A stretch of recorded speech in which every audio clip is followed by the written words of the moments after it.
I've got a constant fear that drowns me as clouds of imagination surround me. But see, I'm gripped by the fear that I won't say a profound thing, that my thoughts are just ordinary and not extraordinary. But maybe every profound statement is just that, extraordinary. What I'm saying is, maybe life's deepest moments are those which take us back to utter simplicity, before there was crowds, fame, the multitudes, or anything. There was a pen and a blank piece of paper, an empty stage, a microphone and a mouth, a God and all possibilities, my shivering hand and a cell phone full of could-be masterpieces with a heart intended on making masterpieces. But for what or for whom? For me or for them? For us or for him? For him or through him? By him or to him or both? I don't know. But see, I'm so scared of failing that I pound myself with every mistake. And if you don't feed my ego with every deep breath I take and word I blurt out with the intentions of painting a metaphoric Picasso-like picture, a little piece of me may just die from your rejection. Because ultimately, upon some deep self-reflection, I'm so consumed with self it's repulsive, and my love for self slowly turns into self-deception. Because if I knew God's perfect love deeper, my poetry wouldn't scare me. I'd be alongside of David writing songs to praise him, not caring a thing about what you all think of me, but dancing, writing, even screaming for freedom. He set us free.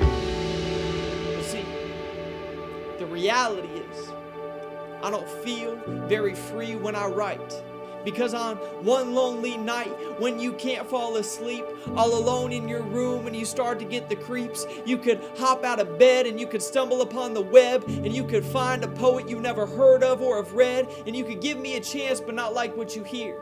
And you could think to yourself, man, his voice is just weird. Or even worse, this sounds like every other spoken word poet I hear.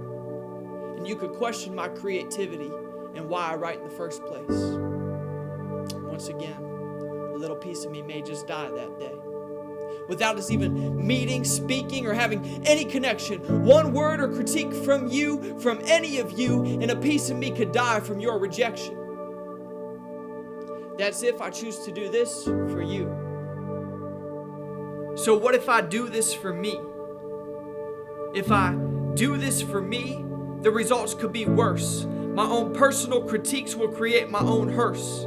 The longing to achieve for a pride driven deep within will actually choke out my dreams before they even begin. Because the reality is I, not you, but I am my own worst critic. So what if there's another option? There's gotta be another option.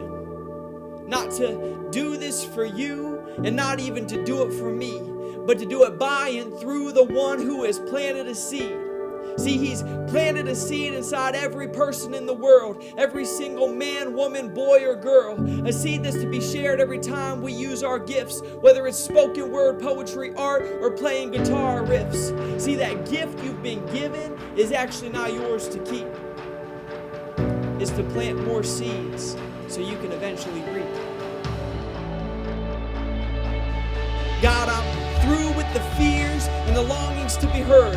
Lord, take my voice, every utterance and word, because fear is a liar, the opposite of love, and I long to live free in a love that's enough. These are words, but much more. These are hopes, these are dreams. This is me leaving fear for the first time, it seems. This is me leaving insecure, unconfident self, in case the things I pen aren't good enough to be placed on store shelves. Here's to words and to seeds that have yet to be put into existence. Our greatest fear is not failure, it's exceeding all limits.